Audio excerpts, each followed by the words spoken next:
Welcome back to the Intelligent Human Leadership Podcast. Grateful for you to be with me once again. Thank you for being on the journey. And if this is the first time you're listening to the podcast, thank you for coming along and becoming that most intelligent human leader. Um, this time right now that I'm recording this has been tremendous here in Southern California. We've faced some, I won't say completely unprecedented, but for certainly in LA County, the losses recently to there's two major fires here, the Palisades fire and the Eaton fire, have just been a tremendous impact to our local community here, Southern California.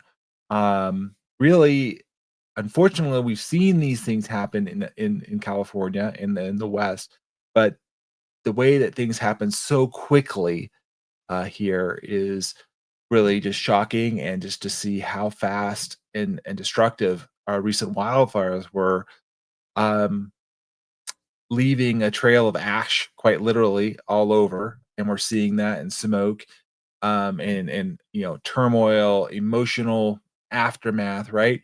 And what I aim to do here in today's podcast is to take you a bit on a journey. For those of you that don't know, I was evacuated for 8 days in September for our line fire that burned over 40,000 acres in San Bernardino County, where I live.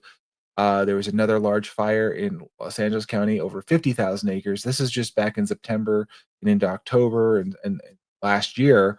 And here we have multiple fires in the tens of thousands of acres, again, taking thousands of structures. And what I what I what I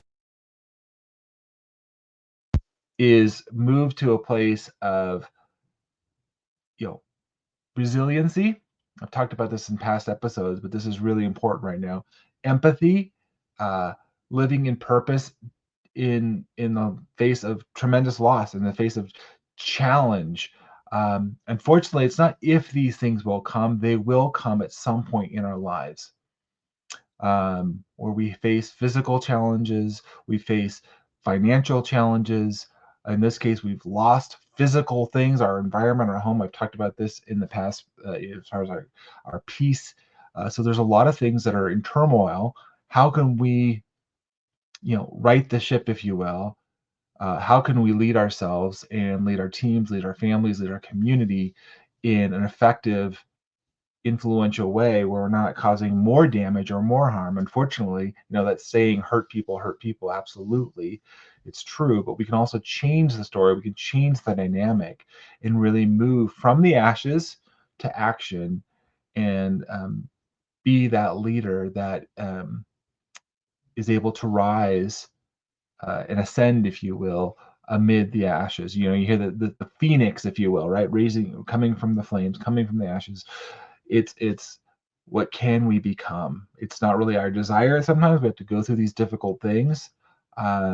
It's very challenging. It's very, very challenging. And I'm not going to say, come here on the podcast and say, I've got a quick fix, but I have a way of helping you mentally, emotionally, and hopefully that helps your physical well-being as you lead, have presence, and help lead you and those that you have the fortunate, uh, a, a, a place to be in helping others. And so, you know, these times can be transformative, even though they are challenging. I've talked about that one of my earliest episodes, where my wife and I've been through a divorce once before, and I was almost on the verge of that again. These challenges really rocked me to the core, but helped me clear off a lot of bad thinking, a lot of misunderstandings, and I wasn't showing up the healthiest way that I could. And so there's some opportunities here to strip away some things in a good way, that we might not have faced otherwise. So although it's maybe it's not the way we would have chosen to have to go through it, I want to encourage you and help equip you to move through these things, and help hopefully be there for other people too that may not have the awareness.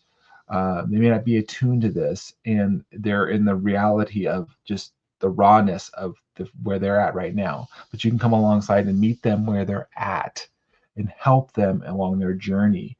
So think about this. this emotional aftermath that you may be going through. This happens in businesses. Unfortunately, you lose key people. Key people, unfortunately, unexpectedly pass away.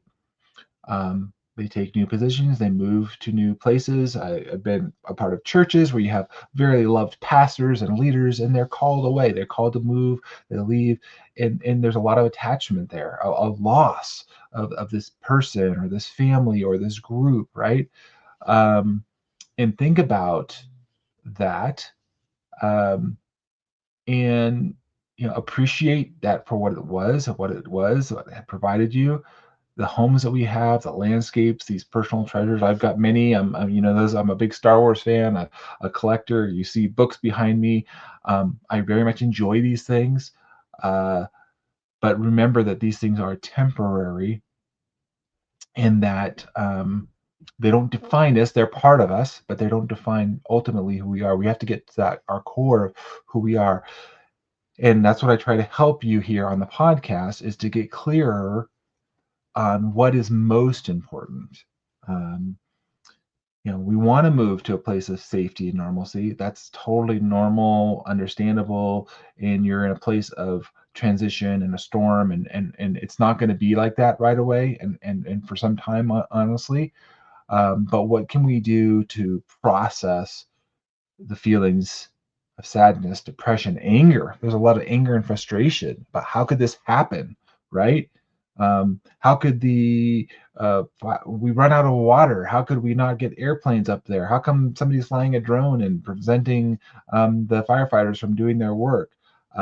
There's very much need to process these emotions in a healthy way, to grieve, to lament. If you haven't heard that word, but to process. There's a process here, um, and it's important that we go through that process and not try to just you know it's going to feel uncomfortable to be around it, quite honestly, around people that have had loss. I want to encourage you to lean into it, um, to lean into listening.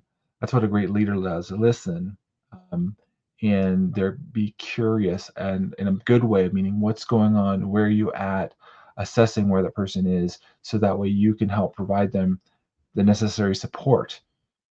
If you're not actively listening and seeking input, you may be sharing things that are unnecessary at this point.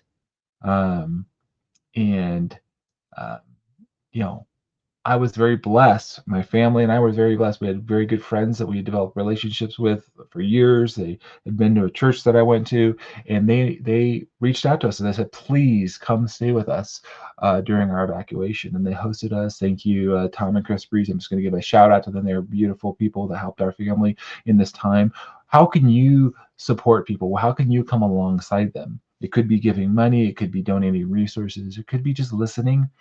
um, it could be volunteering, for example, animal shelters like the Humane Society are helping take in animals.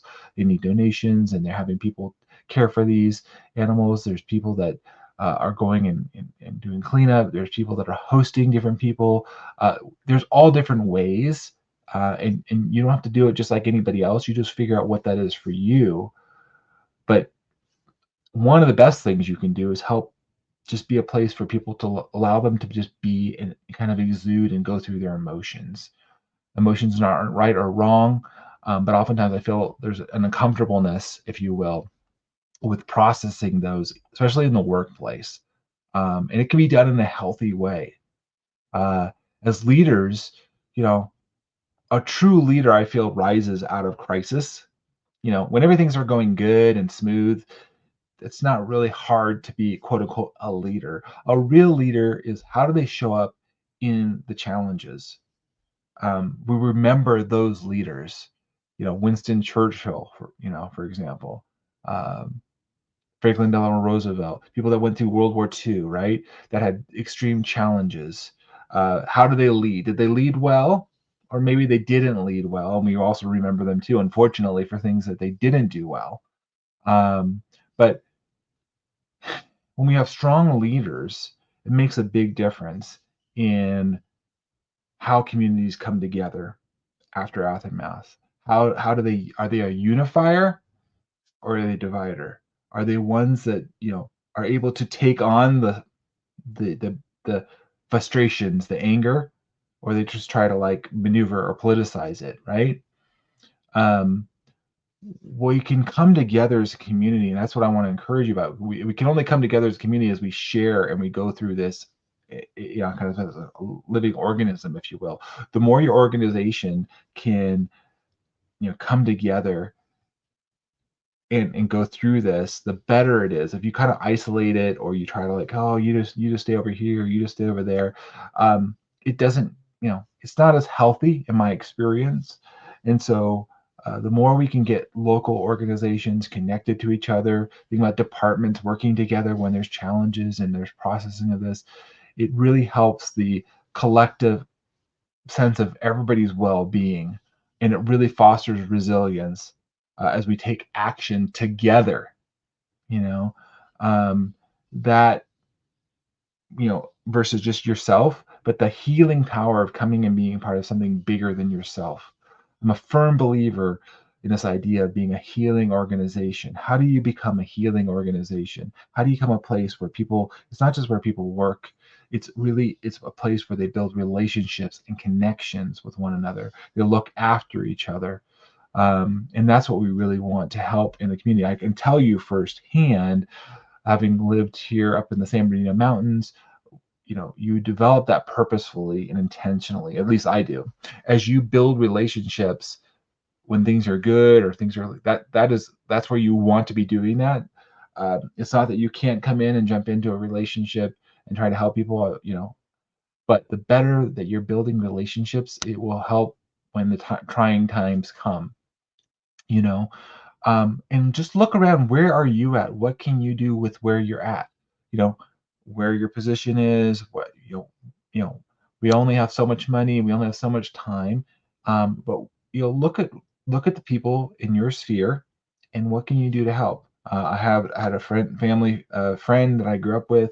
Unfortunately, they lost their house in Altadena. I reached out to them, and they said, we've got our children. They're helping us, but just reaching and letting them know that I care. I want to make sure that hey, somebody else is looking after them.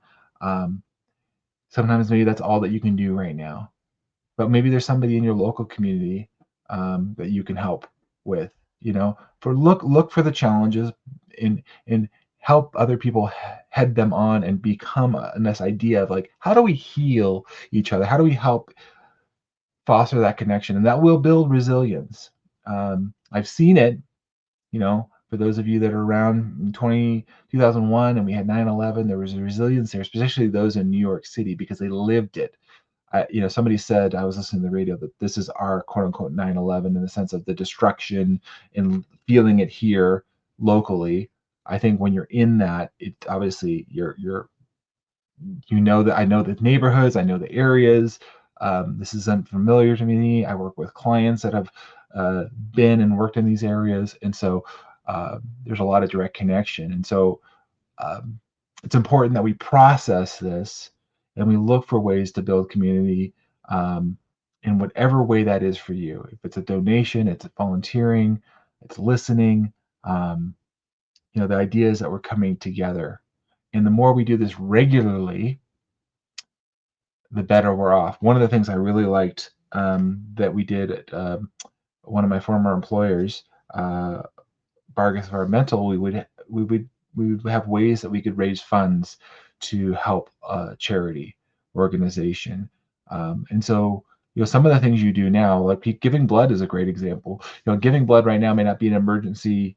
They don't like, they're not literally taking your blood. They might be having for an emergency surgery or something like that, but your blood given today is going to be used somewhere else. You don't even know when, So think about how we're planting seeds, how preparing for these things in the future. Red Cross is always taking donations. There's other great organizations that you can participate in regularly. And so those are important.